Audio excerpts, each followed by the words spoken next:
This episode is an edited recording from the M20 panel at OPPCon 2024. I got to serve as the moderator for that, and we talked about Weird Wonders in Revolutionary Magic, Bizarre Tales and Unusual Characters, both of those are for Victorian Mage, as well as Faces of Magic, and Forgotten Ones and Forbidden Orders. Those are contemporary publications for M20. As these books actually come up for sale, Mates the Podcast will do our normal spate of creator interviews and then Tomes of Magic episodes on them. I wrote on several of these, so we may call in someone else for the Tomes of Magic portion of that. Yeah, we're a mage podcast, but we still have our own weird little version of journalistic ethics. And with that, on with the show. Hello and welcome to the Mage the Ascension 20th anniversary panel for Onyx Path Con 2024. My name is Terry Robinson. I'm the host of Mage the Podcast and an all-around mage enthusiast. Joining me today are Travis Legge and Hiromi Cota, and I will let them introduce themselves. Hiromi, who are you, and what have you worked on in Mage?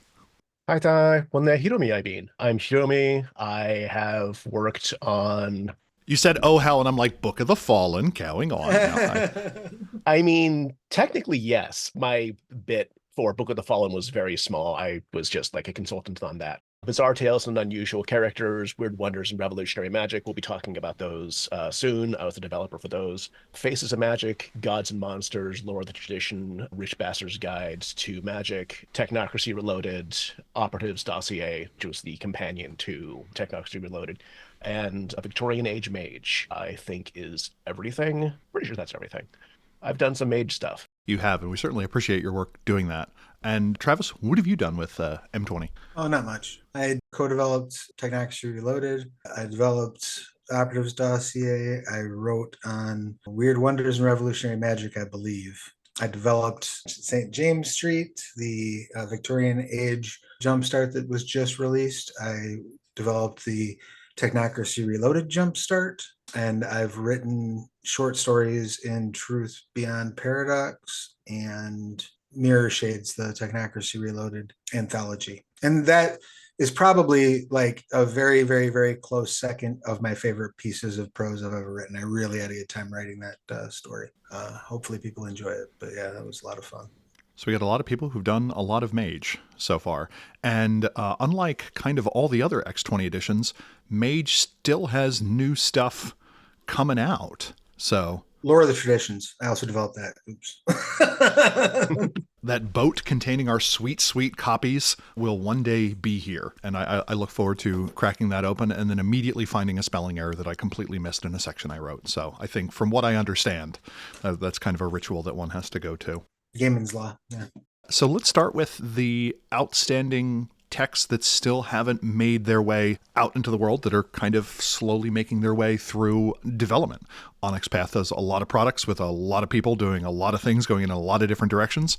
We have at least 4 outstanding for Mage the Ascension. Let's start with Victorian Age, Weird Wonders, and Revolutionary Magic. What is that? What's in it? And what should we expect to find when we finally get to crack open our PDFs? So I was developer for that, and Travis wrote some goodies for that. I'll let Travis speak on what he wrote for it in a little bit. But while I'm monopolizing the mic, I'll give a quick overview of it. It is pretty much what it sounds like from the title. There are Weird Wonders, which is naturally about all sorts of cool trinkets, talismans, and devices. One that I want to highlight because it's just really fun and interesting to me is Otto's one-man band, which is a trans man's mage's instrument to capture the attention of folks. Like, people told him that because they didn't think he was a man, that he couldn't be a one-man band, and they were fucking wrong. Basically, anything that you want to do crowd work with in Mage is made better with the Otto's one-man band. So if you want a more social scene, that's a thing for you. Second bit on the title is Revolutionary Magic. So that chapter is just chock full of spells. It lets you do all kinds of cool things. One of them is also a lot of fun and socially oriented. It's called Making the Mark, with mark in this case meaning a mark who you're going to con or do something to. In circus terms, a rube. If you want to find someone who has recently lost a loved one and who has a gold pocket watch in a crowd, that's trivial. You can just find that person and then begin messing with their minds and doing all of the social goodness that you want to them. Like, I could see that spell just making at least an entire scene, if not a whole fucking session. Like, you could just base the whole thing in that, and that'll be great. I don't have all of chat visible, but I just saw. Can you tell if any of the spells in Revolutionary Magic is based on Hell's Coming With Me scene in Tombstone? Yes. Definitively. Yes, in fact. I think it might actually be called Hell's Coming With Me. Yeah. For those of us who are cultural Luddites, what is being described? I guess Philistines. Yes, for those of us who are Philistines, what does that mean? There is a beautiful scene in what I would argue is the best Western film of all time, Tombstone. Old Man Logan. In which Wyatt Earp has one of the cowboys kind of pinned down on the ground outside of a train station. And he basically tells him, you run and you go tell all your friends that I'm coming and hell is coming with me. And the magical effect that this has is basically like you can kind of put out into the world. It's almost like a mimetic sort of spread of like terror that you unleash on a person and their associates, which is pretty fun. It's an iconic scene in a film full of iconic scenes. If you haven't watched Tombstone, you should remedy that immediately after Onyx Pathcon. You tell one person that hell's coming with you. They tell two friends that hell's coming with you. They tell two friends. Before you know it, everyone knows that hell's coming with you. And then they don't fuck with you. The opposite of Arcane. Kind of. So you mentioned Revolutionary Magic. One of kind of the difficult lifts that Victorian Age core had is it didn't give a huge amount of space to talk about your characters in that revolution part. Do we get any more information on maybe what it is like to be boots on the ground during this time of change? And kind of to you, Hiromi, as an author, what kind of marked the important moments of revolution within kind of the Victorian Age setting? Yes, there's a chapter dedicated to revolutions of the era, both a blessing and a curse. Is that there are so many revolutions going on in the era that there's something for you to do in basically anywhere you want to mention. Like there's the gun war in Basutoland in southern Africa. There are multiple revolutions going on in France, most notably 1848, which is a little bit before Victorian era proper, but I mean, it's a big one. There's revolutions going on in Italian states. There's the Meiji Restoration in Japan, where everything is changing, and some people are very upset about that. And historically, they do terribly. But what happens in your game is up to you and your players. There's the Mexican-American War. There's the American Civil War. That's huge. Yeah, there's stuff going on all over the place. And the curse part of that is that because there's so much going on, we had kind of the challenge of how do you fit everything in and give everyone good plot hooks. And I think we did a pretty good job with that. The challenge there is that like we couldn't go in depth, like super in depth into things. Like a lot of the revolutions of the era would probably just do well with their own chapter, which we couldn't do. Like that's just not feasible for or book. Yeah, like, it seems like any of these events could be a campaign book if this were a bigger thing. It's very complicated stuff. Very complicated stuff that we have to paint with, as broad a brush as we can paint it with while remaining respectful to those struggles. If that makes sense. But it sounds like Absolutely. It does kind of help bridge that gap that we have from the core book that's like, here's the state of the world, to here are the game bits that allow you to magify the particular political or regional conflicts or global conflicts that you want to have in your game. That it really lets you run a game on the front lines, whether that be domestic revolution, the Chartist revolution in Britain, or one of the earlier Russian revolutions, or one of the colonial revolutions that's occurring, or colonial conflicts that's happening at the frontier of empire, also known as invasion of homelands. So it sounds like it kind of bridges that space. because I'm me, I made sure to make it as global as possible. So like there's stuff going on in East and Southeast Asia, South Asia, like there's South America, like there's stuff everywhere. Correct me if I'm wrong, isn't the gun war covered in Yes. Africa? Yeah. Yep. The gun war has its own write-up. I have it open. As in like the Basuto gun war? Yes. Depending on how layout wants to play with it, about 1 page, maybe a little bit more. Mm-hmm. I have layout math in my head. I can say it's about a page. So it sounds like a lot of this is going to be ripe for anyone who finds a bit that they find particularly interesting to hopefully go run their live play or to put something on the Storyteller Vault. So that Yes. is always my my hope, especially if someone brings particular regional expertise. Maybe someone wants to write a text on the development of the sewers of London or something like that, which is something I'm chewing on for an actual play. I hadn't thought about that for years, but like when we were first talking about Victorian Age, I had the sewers of London in my head because it was such a massive undertaking. But yeah, as you mentioned, it's kind of an interesting thing, and I get into that more in later parts. Travis, anything that Hiromi hasn't gone over that you kind of want to draw attention to? Or alternatively, anything where you're like, hey, this got me excited, or this is something that people may not think is in here, but that is. So one of the takeaways I have from Hiromi is just the sheer global reach of it. That last chapter in the core rulebook had to book, and is just full of scattered plot hooks that, again, in another universe we get to follow up on. Travis, was there anything that really caught your attention? I think I can get all 3 of your questions in one.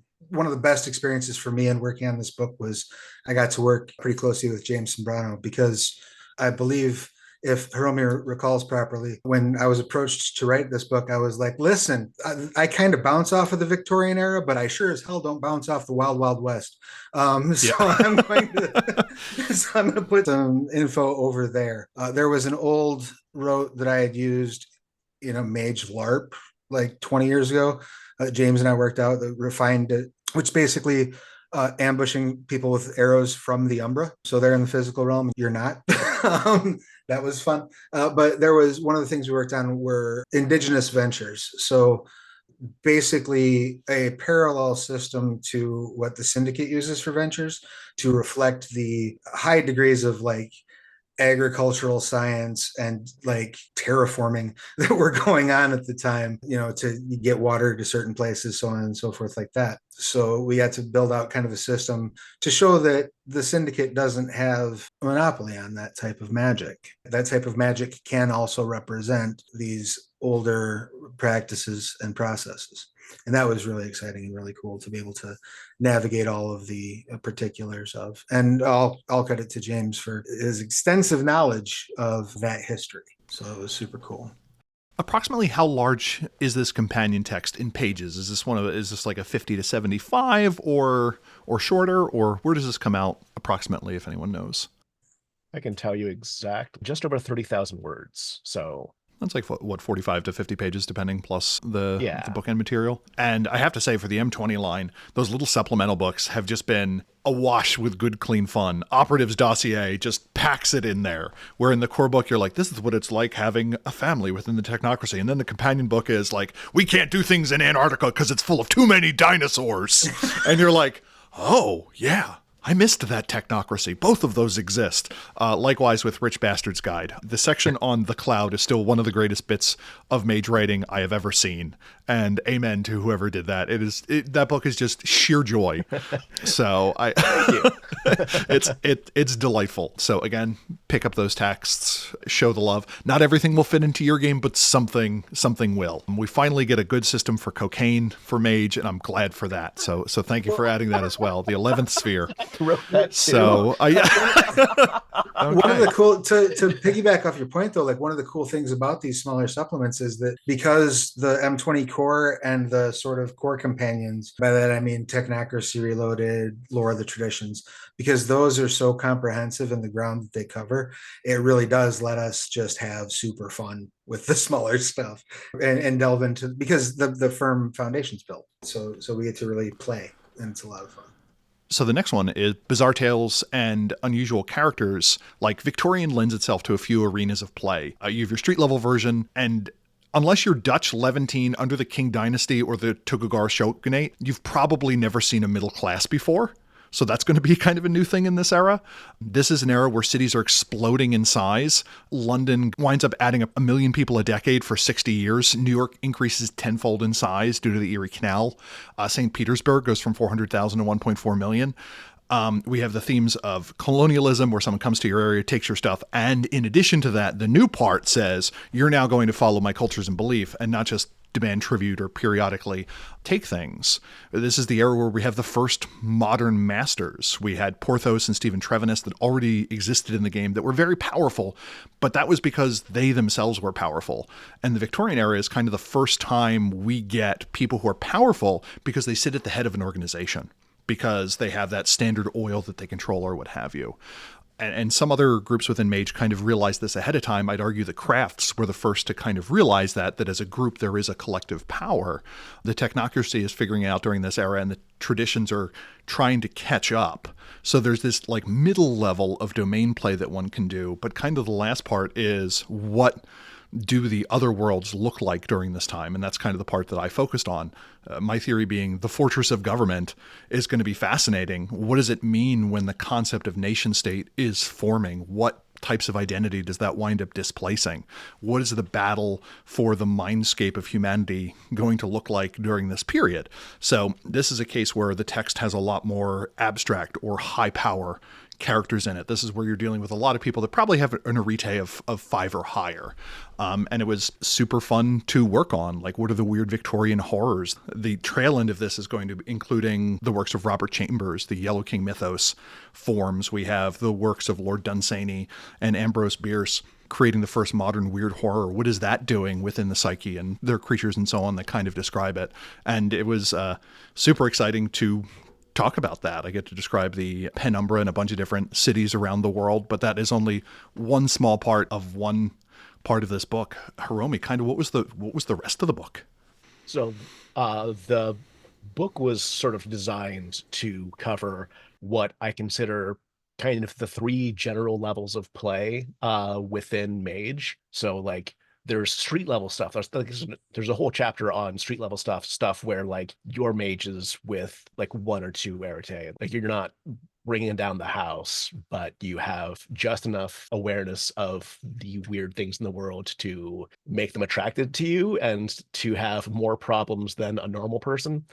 There's sort of global issues where you are trying to solve problems that are, if not international, at least national, which is kind of a new thing in the era. Not new to Mage, but new historically, where like a problem in one country sort of spills out into another. And then there's the 3rd level, which is just all of the weird fun stuff that's beyond the gauntlet. And like it's just, there's a lot of stuff going on with the sort of 3 levels, the like local, global, and umbral.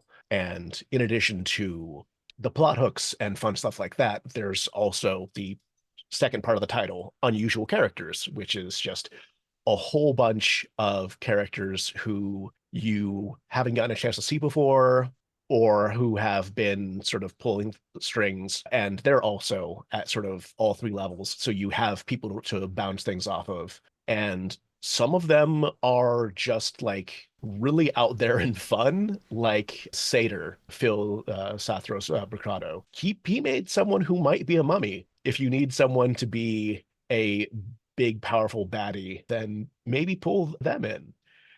You will have absolutely wild things going on with them. That's going to be the real M5 mummy 5th. They're just going to, I can't wait for that marketing campaign, and all the Mage fans get really excited. And then we just see that bandage come up and we're like, dink, we missed it. TTRPGs fans see M&M and right now they think mutants and masterminds, but give it a couple years and they'll think mages and mummies. One question from the chat was from this Dixie Cyanide character was, do Travis and Terry shop at the same void or are they bespoke? Travis and I have different imponderable voids. Mine is just a black cloth background, and I think Travis does Travis's digitally. So yeah, we have different voids. This is all natural, baby. It's just I'm like Cloak. I could flip this over into the white side, but the problem is I would then just blend into it and just be a floating pair of eyes. And that's really eerie. I've tried that one before. It's kind of concerning. Any other thoughts on kind of the Victorian era before we depart for something more contemporary? Do we want to talk about the jumpstart now or wait till the end? Let's hang out in Victorian times before we... Yeah. As far as the jumpstart goes, the biggest things I want to point out are it's an incredible story. It was written by Rachel Judd. It's really fun. It really, I think, does an amazing job of presenting you with the overall themes and feel of the Victorian age in a remarkably tight package, which is not necessarily an easy feat. All of the characters that were created for it were super cool. And that was Rachel and Krister both had worked on those. And it's just a fun story, but it's also a passionate story, and there is a lot of room to really dive into the emotional impacts of how some of the larger realities of that time of history are affecting people individually. It was really, I thought, masterfully executed. All credit to Rachel and Krister for that. I just kind of pointed and said, hey, neat, do that. And it does have robust rules in it. I would say you can run it pretty well with the rules that are in there. I think the way that the spheres were presented in this one, I think are probably the best I've seen them presented in a short version. And, obviously it's not nearly with the nuance of the complexity that you get from M20, but it is enough to get you through the story. And I was really, honestly, pretty pleased with the way that it all turned out. That plus what is in the quick start, plus any Mark Hope's sphere quick reference that's available for free on the Storyteller Vault. That is the thing that you can plunk down at a table and just get through without even having to touch the big purple tome, or in the case of Victorian era, the slightly smaller purple tome. You got that going for us. It's really plug and play. It's really in pretty good shape. Very impressed with it, and I'm very happy to see that it is finally out there in the world. I'm anxiously awaiting my print copy to arrive in the next day or two. Nice. I also like that this formally introduces the first character seemingly into Mage with a BMI above 30, and that's very nice.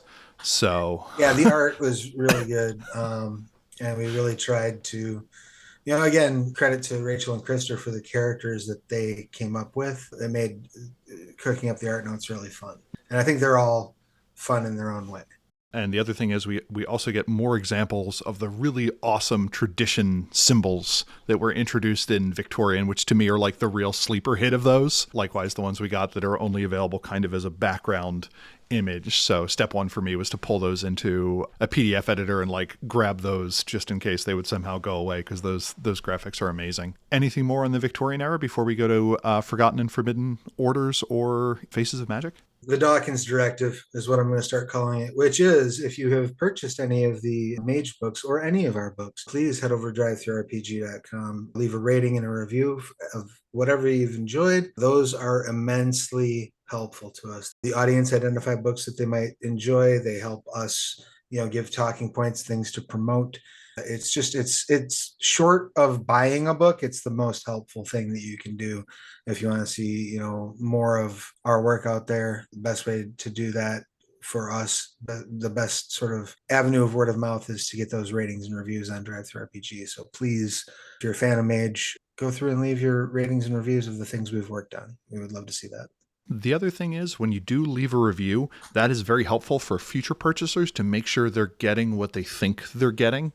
A lot of times I'll stumble upon a review where someone says, hey, I normally play these types of games, and this supplement really helped me with this particular thing. And it really helps prevent people from buying a book that wasn't necessarily for them, or that they weren't going to enjoy in the first place, and then leave that 1-star review and pan it for something ridiculous. So those reviews can really help shape kind of what the discussion around the text is, or who ultimately decides to see it. I think one of my favorite things is when a book is released and it starts at the bestseller top, and then it starts going down as is normally the case, and then the reviews and so on start coming in, and then it ticks back up 1 or 2 as people go, no, this isn't just hype, this is actually good. And I hope that winds up happening with these Mage titles as well. Well, thank you.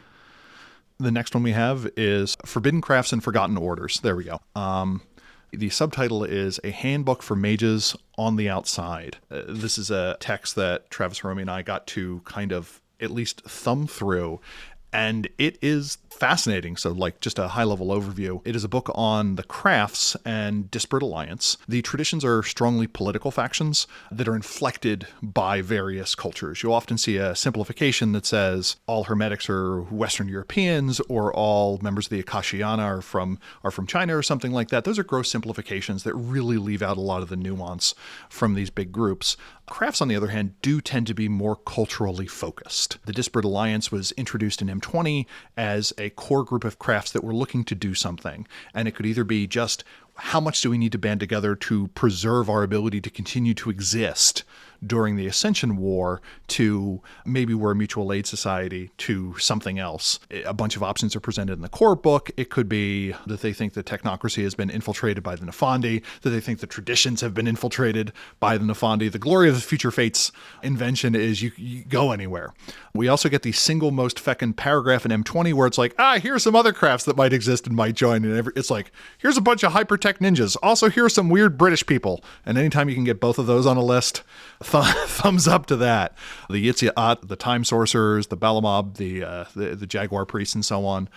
In Book of Secrets, we got a little bit more information about how the Disparate Alliance operated, and kind of the one of the ideas that we get that makes them special is the sleeper protectorates, that there's a group of people that they feel it is their job to protect, and if you start messing with that group, they're going to come down on you. And that was kind of all we got. And this book kind of blows that open in terms of just sheer amount of information that we get. We get an update on what those future crafts could do. We get an update on what the Yitziat are up to, and I was thrilled by that. It's kind of interesting to see what happens when a bunch of time sorcerers are like, we're going to sit this one out. I'm like, the guys with the mastery of time are sitting it out. What does that mean? Dink. It also focuses on how these are not strictly cultural entities, that they also have personal relationships. And that's something I appreciate, because one of the best parts of any good game is always going to be kind of the strange bedfellows that you run into. I always like the fact that the Syndicate and the Hollowers are kind of the only two postmodern groups in Mage that really recognize what they're doing, and I always thought that they would be good frenemies. We get a deep dive on the history of Nagoma. We never got that before. A bunch of these were originally done in Book of Crafts under 2nd edition, but some of them were introduced later, and we never got a history for that. We get a dive into the ancient libraries and kind of learning centers of Kush, Kermit, and an ancient Mali. We get a section on Templar chronomancy. We find out what orichalcum is. They're like, nope, only the technocracy has premium. We've got this other thing, though. And when you see it, you're like, okay, I can see what you're doing there. We get flavorful mechanics on the Taftani mitigating paradox, the cryptic relationship between the Ali Batini and some entity that is feeding them secrets, their relationship with the Muftashak al-Noor, which is kind of a West Asian technomantic group that did not join the Order of Reason for a variety of reasons, depending on the edition. We get the festivals of the Hippolytans. My favorite word in the book is probably Amazonomachia, because that just rolls off the tongue. We finally get something that says, yes, the Bata'a are huge. This is how big they are. Like, there's this one throwaway line in 2nd edition that's like, oh yeah, the Bata'a are bigger than the Euthanatoi, which makes sense because you're talking about a population of over 200 million that they're drawing from. And we get information on both of the Silificati. That's a running joke, because at one point they mentioned in Mage that there's only 6 Silificati out there. And I'm like, great, yeah, you and the Bata'a, same level. So I thought it was super fun to be able to thumb through that and see anything. Travis or Hiromi, was there anything you saw in there that you're particularly excited about or you hope to see? I thought it was really cool that there's so much flavor for it. I was just sort of scrolling through to see how much the Woma had for just fleshing them out, and not just describing them in clinical terms, but giving actual flavor and discussing what they feel like what life is like there within the group. And I think it ends up being about 4 pages of just what it's like inside the group, and that's in addition to the rest of the write-up for them. And that's something that's kind of carried through the book, where you get a good sense of who these people are, what they're doing, and if you want to set your chronicle there, what your chronicle is going to be like, or at least what it could be like. Naturally, home games get to do whatever they want to do, and if you want to buck trends, go ahead and buck those trends, but you get a firm starting place. So that's always fun.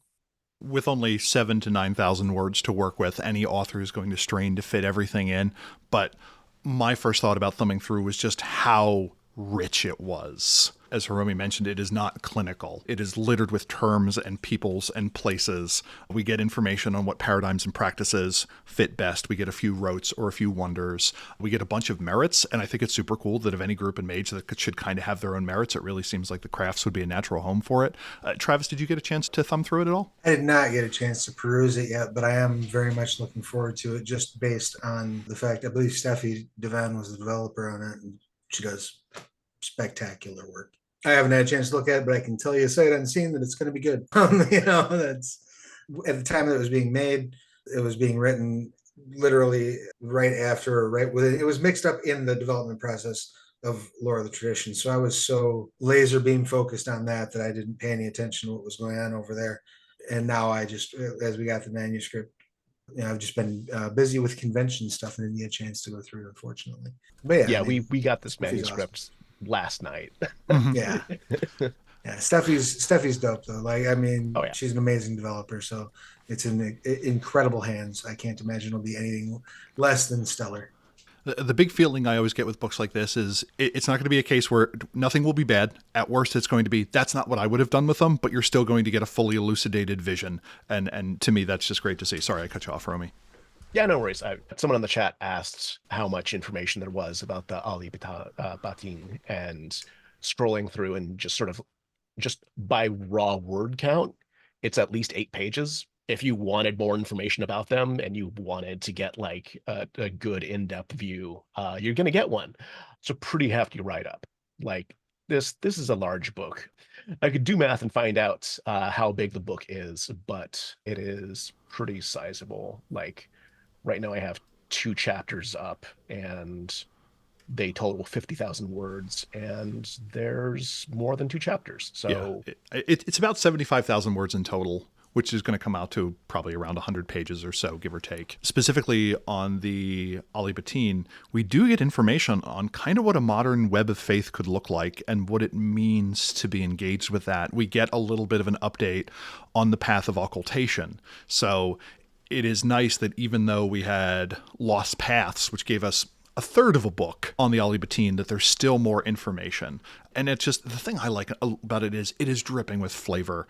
It's one of those things that over time authors figure out how to write a book better, and this is very clear born from that longer incubation period where we get to have the setting, the systems, and the games all kind of point at each other more directly than what you get at the beginning of an edition when everyone's just kind of figuring things out. The question was also, when is that coming out? That is currently in art notes prep. So as of the last release roundup for May 2024, this is the handoff between production and art. So there still needs to be an art buy. There still needs to be art direction. It still needs to go into layout. It still needs to go into proofing.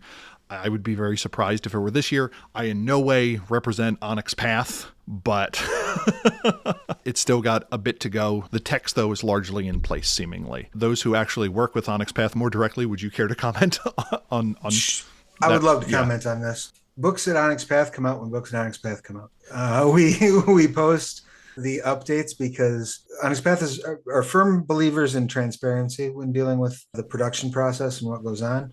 If you look at Rich's blogs, sometimes some of our print books maybe take a little bit longer to get out the door than one might expect, or there are delays or things. But these are all being detailed in the Monday meeting notes, and that's part of the reason why we don't do release dates. We make sure that things are going through the entirety of the process, that the quality control is there, that we're doing things, and that we're keeping the audience informed as things move along the stages. But there's no way to predict it. We often don't know what's coming out on Wednesday for sure till Monday, So the best thing you can do is keep your eye on Ian's monthly breakdown and on the weekly Monday meeting notes if you want to know kind of where a book is. And just if I can supplement that by also pointing out that some of the stages that are listed in that production breakdown, things can seem like they're sitting in a place for a long time. That doesn't mean there's not a lot of work being done on it. Going from your art notes prep to getting art back from the artist, is many, many, many, many, many, many, many steps of back and forth, of sorting things out, of getting updates from Mike about what we're going to do for each page, thing like that. So like it's even a step move on there is a process. And while we're all about being transparent, I think that it would get a little overwhelming if we mentioned every single step in that process. I think it would blend into a white noise that no one would understand, ourselves included. So things will come out when they come out. And obviously there's that book that I want to most have come out, but there's also the book that the Exalted fan wants to most come out, and so on. And there's only so many hands to work on any given project. So yeah, and I feel confident in saying this now, especially as now I'm part of the Monday meeting team. I can tell you it's not about favorites. It's not about, oh, we like this line, so we really want to make sure we get this Exalted book out first because we're particularly excited about this, or we're really Trinity focused. We're focused on what's closest to completion and at its actual readiness point. That's the driver. Making sure we've got things right. Sure, there are strategies and there are projections and there are times we're aiming for and whatnot, but it's really about making sure that we've got that. Onyx Path has been in business for 13 years and hasn't missed a Wednesday release to the best of my knowledge. And that is done by having that process where there's kind of always things in the hopper and making sure that you've always got a few things lined up that are almost ready to go or that are ready to go. And I've never talked to an OPP person when I asked them how they were doing. The answer wasn't busy or very busy or which, yeah. They do work us. Send help. Someone in the chat asked if there was going to be information about the crafts and their sort of relationship with magic, and the answer is yes. Not only is there like an overview of like how their instruments shape things and how their worldview shapes the spheres for them, but there's also rotes for them. So like craft specific rotes as well as merits and flaws. So like if you want to have someone just fully customized to be a member of one of the crafts, that's very much an option. Also, fun little thing that I wanted to highlight is that Kopaloa have a new name. They are the Kahu because it is a more fitting name for the group within the Hawaiian language. Kahu meaning guardians. They're now known as the Kui Jin. I will fucking fight you.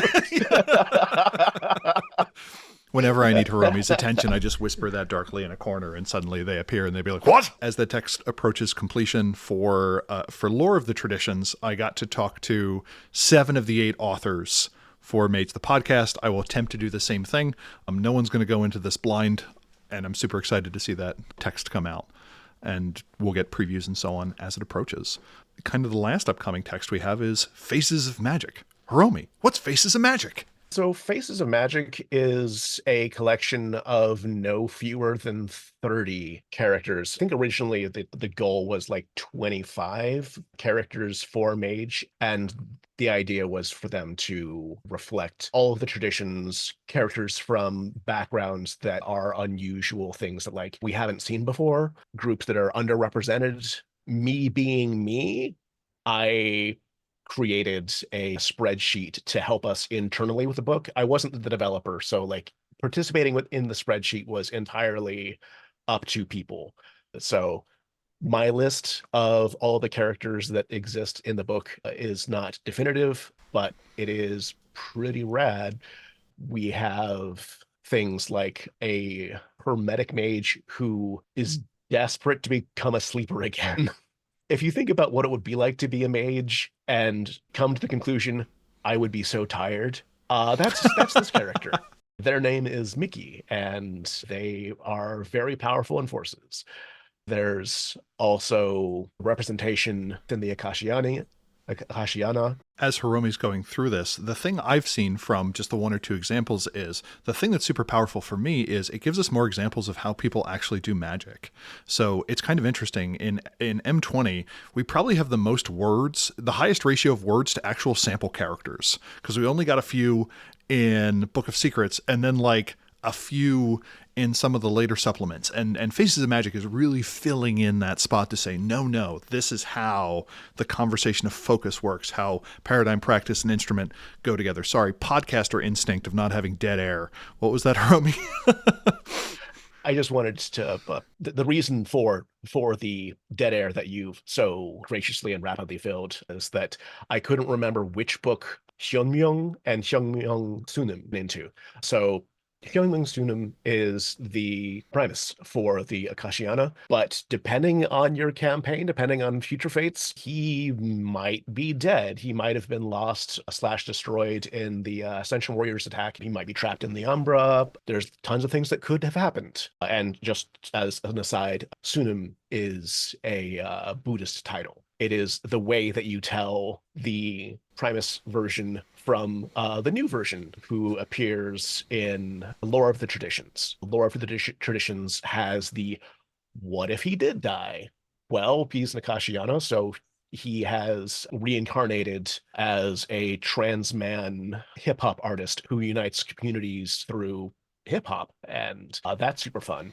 But that is in Lore of the Traditions, which folks have already seen. Folks have not yet seen the new, I was about to say incarnation, but that's confusing. The latest version of the original Hyunmyeong Sunim. So, like, assuming that he survived, this is what he looks like. He is all kinds of powerful and has connections with, well, everyone, really. There's Pulmari, who is with the Kavadi, specifically the Red Spear Society. I believe Pulmari has shown up previously, but if not, is a particularly hot-headed and charismatic figure. They awakened when they drowned with their family off the coast of Chile, and now they have just the largest chip on their shoulders, and justifiably so. Tom Laughing Eagle's in here. We should try and find the future fates for Laughing Eagle, because so with future fates, there's a variety of things that could have happened. Could be dead, he could be fine, he could be trapped somewhere in the Umbra because the destruction of Concordia just sort of forced him to find a way to live out in the Umbra. And it is also possible that maybe Laughing Eagle is fine and just retired. And it's like, no, I'm done. I get to be done. Fuck you. While not the most exciting possibility, dude's been through a lot. You can have him be done. You can have him retire. And kind of the interesting thing about this is we haven't gotten many character sheets for the Primi before. We didn't get them in Sorcerer's Crusade. We never got them in second edition. We just kind of got these little bits. And I know, at least for me, for the Celestial Chorus, I provided Angeli Soledad's character sheet. We get one for, as you mentioned, the Akashiana Primus. I'm not going to attempt to do the name because I'm going to default to saying Hemyong, which is how I've said it wrong for 30 years. We're getting statted out characters at a bunch of those kind of different levels. One of the most fun things for me working on Lore of the Traditions, a book that I had just a hoot working on the entire time, was I got to stat out a couple of signature characters that had never had stats before. So like Jodie Blake, that was awesome to be able to do, stuff like that. It was super cool to be able to dive in and fill out these characters that either never had stats or never had like full complete write-ups before. So that being able to do that in these last few books has been, for me, like a joy. Speaking of Primi, Onyx also appears in the book. I didn't write him, so I can't give you details, but I imagine is just as stately and awesome as he has been. Nature and demeanor are both listed as just Senex. So I thought that was a bold move, but one I fully understand. So any other thoughts before we take one or two questions in our waning minutes? Are we allowed to go over in time, or do we need to cut out at the end, Travis?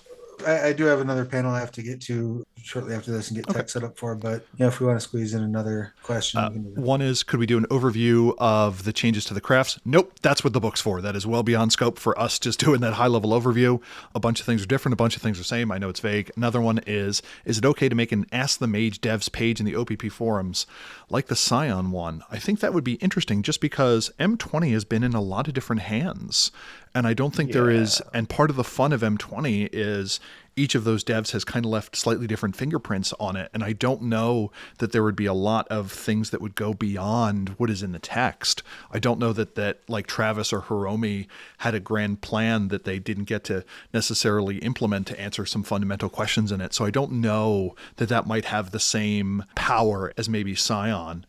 I'm happy to answer people's questions on stuff like that. But like, yeah, I think that's the heart of it, at least for me. I did everything in my power to get everything I wanted on the page. And the one big M20 thing I forgot to mention at the beginning of this was I worked on M20 Sorcerer, which was kind of like my career goal. So now I can just retire and be happy, I suppose. But yeah, with all those things, I got to say what I wanted to say. I had one more book that I would have loved to have done that didn't get to do.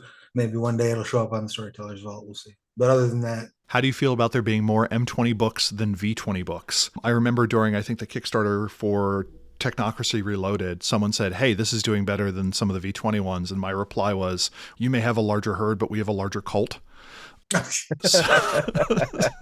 So again, just said as a fan of it and in no way representing the authors. And I guess one last one for Hiromi. Is it the case that any M20 paradigm could be a motif for Sorcerer or a Scion in Scion? Probably. I would have to think that seems like a reasonable answer, more granularly to decide like if there are any that wouldn't, but you could probably structure things in a way that they would be. We're over time, but someone wanted to know about Hollow Unwrotes. There's one called Riding the Rails, which is the idea of an interdimensional railway that's just like, you're basically like hopping on interdimensional. There's this idea of this transit system that exists that the universe uses, and Hollow Ones can just sort of steal a ride, which I think just fits the idea of Hollow Ones very, very well. I'm sure this is like my 90s edgelord kid showing, but I find it very hard to top fuck off and die. Like, it's kind of the coolest route. I guess if that brings us to time, Travis, thank you so much for your time as developer and author for Mage. Hiromi, thank you so much for your time as developer and author for Mage and the perspectives that you've brought to it. I'm super thrilled that we probably have a year more of M20 still coming out. And if this is the kind of stuff that gets you excited, put your thing out on the Storyteller Vault, rate and review. Keep playing our games. Even if M5 never happens, no one can take M20 from us. Yeah, absolutely. Thank you all so much. This has been Mates the Podcast, where we've missed every Wednesday release because we generally go out on Saturday. This show has been brought to you by its executive producers. You can join them at patreon.com/matesthepodcast. First, we have the oracles of the following unpublished, real or imaginary Mage books. Ben Bendelow, Oracle of Dead Magic 3, detailing the magic of Jerry Garcia fans. Buck Gregory, Oracle of Book of Madness for M20, which just asks how this game has been going on for 30 years. Christopher Phillips, Oracle of Digital Web 3.0, which is only available in NFT form. Guy Stewart, Oracle of Rising Tower Reykjavik, our second Mage City book that would also randomly detail bioweapons or something. Fallen Tower was wild. Jay Widener, Oracle of Mage 5th edition, which is never going to come out because we're going to go directly to 6th edition. Josh Hillrup, Oracle of Edmonton by Night, which talks about how vampires deal with the sun just not going down if you go far enough north. I should have picked something like Oslo by Night, but I generally try and make a Canada reference for Josh. Mikhail, Oracle of Mad Masks, which, depending on who you ask, could be one of 12 different books. Pukaji, Oracle of the actual unpublished Sorcerer's Crusade books about West Asia. Sean Gallagher, Oracle of the original version of Mage before the 6-week rework project that I'm still trying to get a copy of. The Crew of Erebus, Oracle of Rage Across the Balance Sheet, the Syndicate Glasswalkers crossover book I desperately want. Saint UX Player, Oracle of Destiny's Actual Price, which updates the street drug costs listed in Destiny's price for 30 years of supply chain and inflation. Jason Vines, Oracle of Return of the Revenge of the Rise of the Technocracy Reloaded 2, Ariel's Big Adventure, which gives us all the wacky hijinks that occurs at Deep Universe Outposts. And finally, Derek Semsick, Oracle of Paradigms Explored, Vigorous Jazz Hands. Along with Archmaster Andrew Edelstein, Archmaster Brad the Blue, Archmaster Dan Svensson, Archmaster Leroy Bryce, Archmaster Morgan Aran, Archmaster Nathan Weaver, Alex, Alexia, Ambiversion, Anders Essanon, Bedurfy, Berto, Blaze Hibbert, Blake Ryan, Brandon, Bryce Perry, Bubba the Pale One, Chris Blake, Sinchotis, Connor Glosson, Daniel Cuppen, Daniel Scribner, Darren Hennessy, David Roy, Dennis Osborne, Eli Levenger, Eric Schwenk, Fraggerrock, George Laura, Gray Trillig H, Henry Kraft, Hugo the Bog Person, Ia Bolt, Jason Kennedy, Jason Duncan, Jason W. Briggs, Jay Gatsby, Jeff Bryn, Jen, Jervis Johnson, John Magnuson, Jolyn Andes, Laws and Stuff, Kathleen Halperin, Kevin Fitzpatrick, Chris Kinner, Leslie Weatherstone, Manel Canos, Matthew Prohl, Maurice Hopkins, Michael Creedle, Michael Parker, Nibero, Neil Patterson, Nikita Klaymanov, Patrick McNamara, Patrick Mulder, Pax Cow, Rachel Grace Ricardo, Richard Bat Brewster, Robart the Robot, Ryan Stray, Rob H., Ryan Kendi, Samuel Tobin, Sployd, Sev Nessus, Starfish, Stephen Carton, Steve Wynyard, Thrice Great, Tyler Bryan, Vincent Hamilton, Walter William Connolly, William Martin, and Wolf Larryson. Our EP shoutout is to Jason Duncan, who either is or shares a name with a man named Jason Duncan, who bills themselves as being on a mission to help 100,000 entrepreneurs. This phrase makes it kind of sound like it's penance, like some wrong has been done in another age or on another world, that Jason Duncan slayed 100,000 startups, small businesses, or entrepreneurs, and now he's trying to right it, and as the cosmic scales tip, he will resolve his last fetter and beyond with transcendence. This Jason Duncan also has the opening line on their webpage of, "I was an unemployed school teacher," which is a line that once I read it, I couldn't get it out, because either you're unemployed, in which case you're not a school teacher, or you're a school teacher, in which case you weren't unemployed. I guess this is the sidestep. I was unemployed, most recently having been a school teacher, or I was trained as a school teacher. Also, almost anywhere in the US, there is a rabid demand for teachers. But then again, maybe their schools got shut down. I don't know their life, but just seemed weird. Anyway, whenever I think of people who pivot from teacher to purported entrepreneur assistant, I'll think of you, Jason. Rather listen on YouTube, search Mage the Podcast on YouTube to find our full library there. If you're super like this episode or super didn't, drop us a line at magethepodcast@gmail.com or at magethepodcast on Twitter. We have a hoppin' Discord community at discord.me/magethepodcast. We're also on Mastodon on dice.camp as at Mage the Podcast. If you like us, please give us a review on the platform you're choosing or tell a friend about us. Also go to magethepodcast.com for show notes and all our previous shows. Now go change reality. Bye.